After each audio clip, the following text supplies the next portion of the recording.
Okay, we're back in session. It's 10:30, and we're privileged to have a bond hearing today for the Volunteers of America.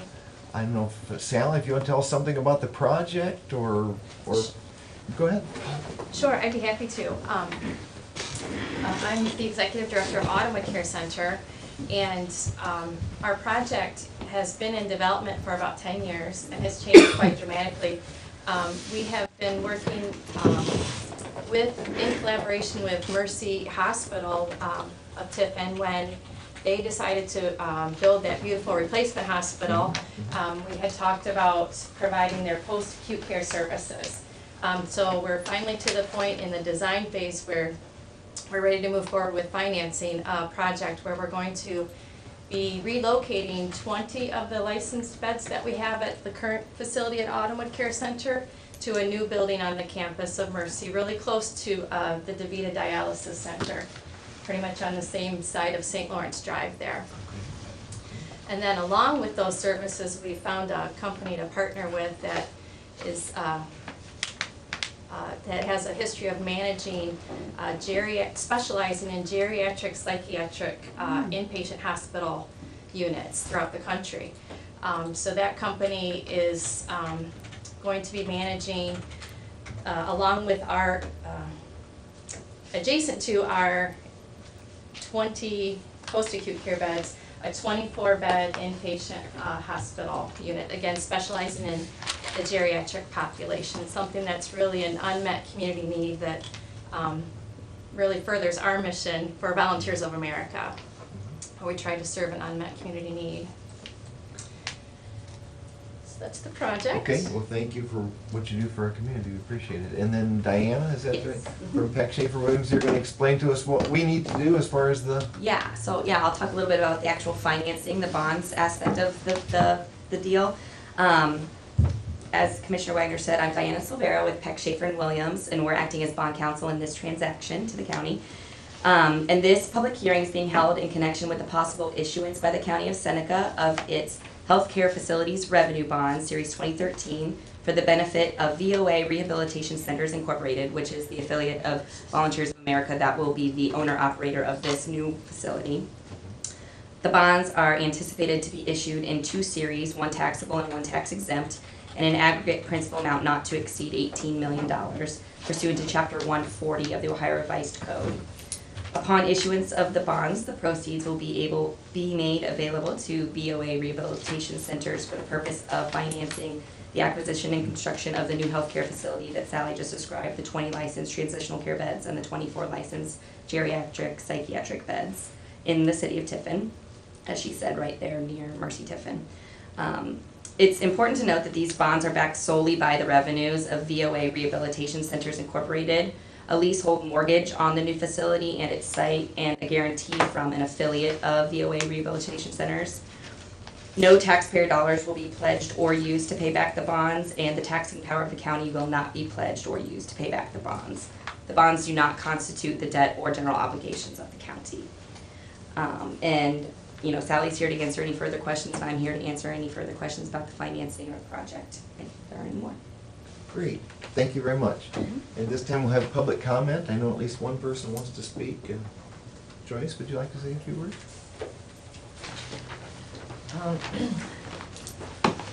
First off, I want to thank you for having the opportunity of being here today. And I prepared something to read.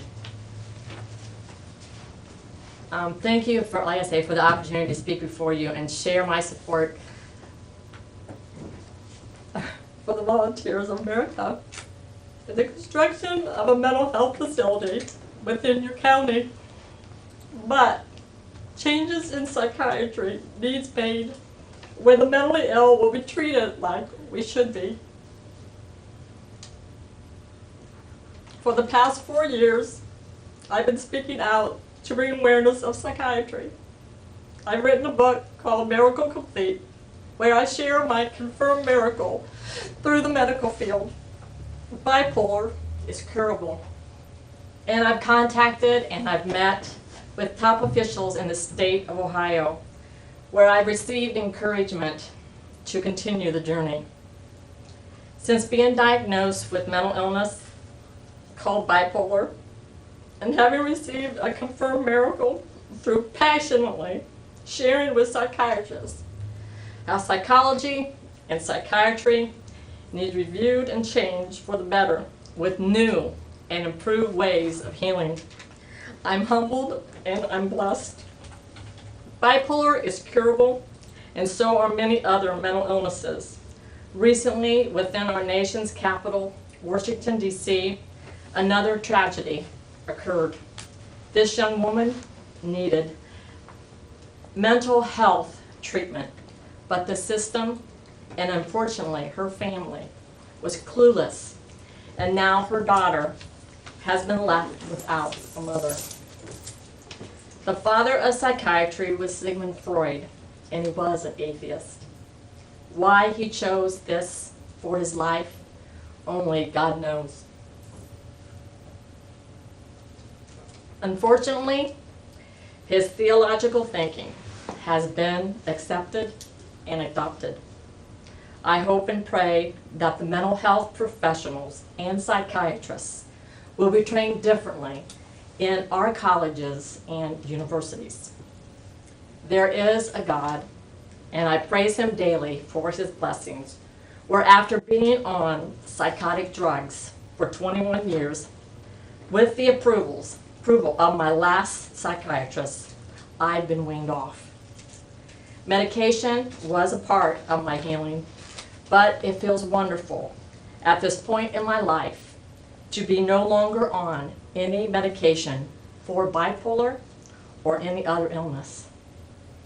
Throughout my life, my personal choice and decision to never consume alcohol, marijuana, or any mind-altering substance has been and still is beneficial to my physical and mental health.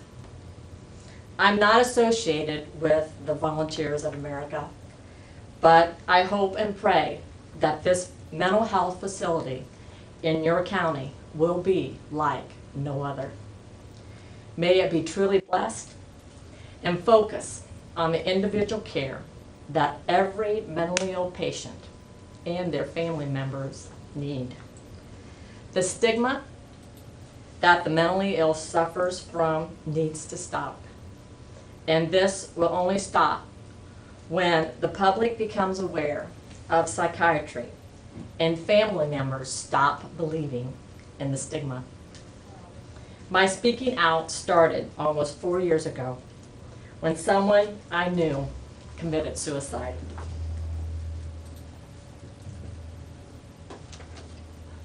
Family members believe in the stigma, and part of it is due to how psychiatrists screen us and ask questions of family members that should not be asked.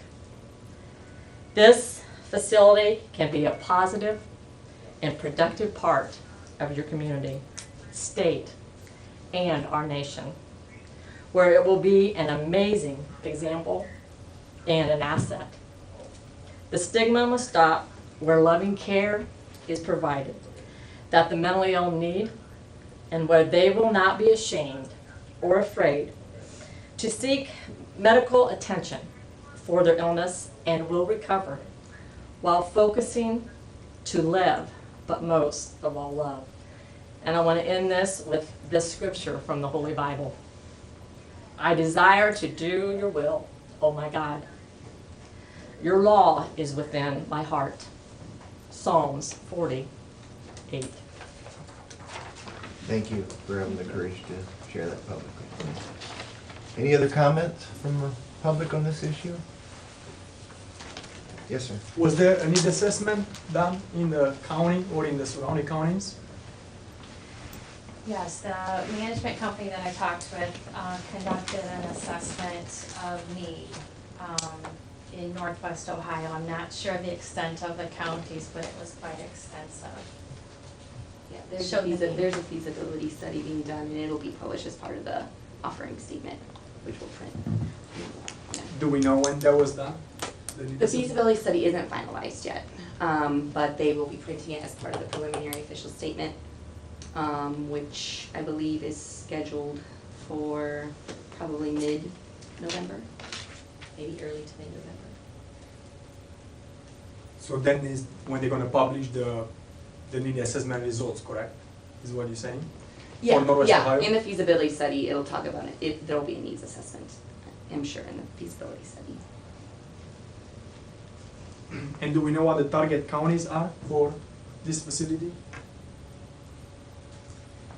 Like residents of The which counties? preliminary assessment showed approximately 60-mile radius. And that was also based on the next specialized Jerry Psych inpatient hospital was that far away, standalone hospital. So is my understanding we're moving the Ottawa Center beds into this new facility, the license and everything, or is that discontinuing? I'm just, What's the question? I'm sorry. Are they moving all of the Autumnwood beds or just 20 of the Autumnwood beds? Is there discontinuation of Autumnwood or the staying around? Oh, thanks for asking. To clarify, it's just 20 of our licensed beds will be relocated to provide the post-acute care in the new center. and those are not all the licensed beds, correct? That you guys currently They're have not there? licensed. They're not all of They them. are not all of them, correct? Not all of our beds, no. We have the license for 135 beds at Autumnwood Care Center, our current location. I would assume that the 20 beds are for older adults. All geriatric. Not the psychiatric, but the other beds. They're The for older psychiatric adults. inpatient beds will be specialized for the 65 and older population. No, I meant the other beds. Oh, the post-acute care will not have an age limitation, but Okay. we do generally care for elders, Okay. like we do now at Autumnwood.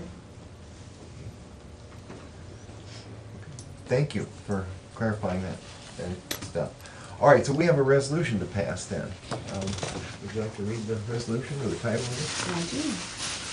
I have a resolution authorizing the issuance and sale of healthcare facilities revenue bond series 2013 VOA Rehabilitation Centers, Inc. project for the County of Seneca, Ohio, in the aggregate principal amount not to exceed 18 million, authorizing the execution and delivery of an agreement of lease and a sublease in connection with the Series 2012 bonds, authorizing the execution and delivery of a trust indenture to secure such Series 2013 bonds, authorizing execution and delivery of a bond purchase agreement with respect to the Series 2013 bonds, authorizing execution and delivery of a tax exemption certificate and agreement in connection with the issuance of the Series 2013 bonds, authorizing a preliminary and final official statement with respect to the Series 2000 bonds, and authorizing other documents in the connection with the issuance of the Series of 2013 bonds. it? Okay, is there a motion? I will move that, accept the resolution as presented. Okay, I will second that. Any discussion on it?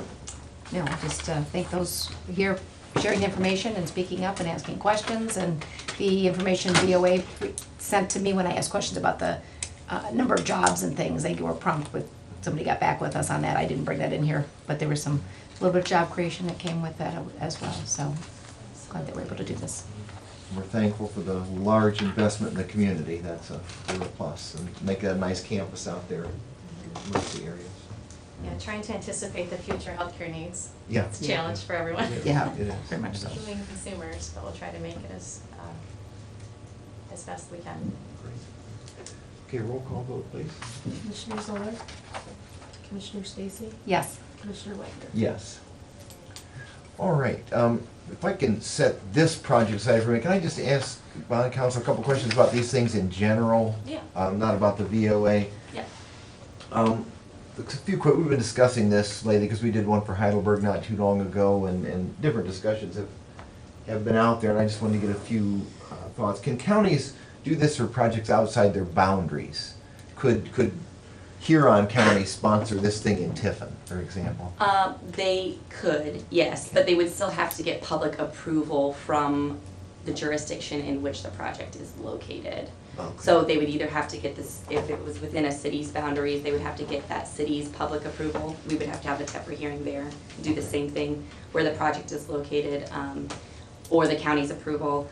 But typically, I've seen it where if there's multiple locations, the issuer is chosen from where at least some of the facilities are located. But I do believe it's possible to Okay. do it otherwise.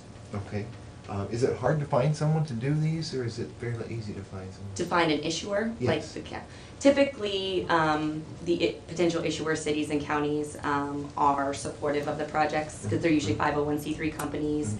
Typically, there are some for-profit, there is a way to do tax-exempt bonds for for-profit companies under the tax code, but typically, we're working with 501c3 companies, and therefore, healthcare facilities or other projects, but, so typically it's, pretty supportive, and so the county or the city or whoever it may be are typically usually supportive of issuing the bonds. And since it's not debt of the city or the county or whoever the issuer may be, if it's a conduit transaction, Okay.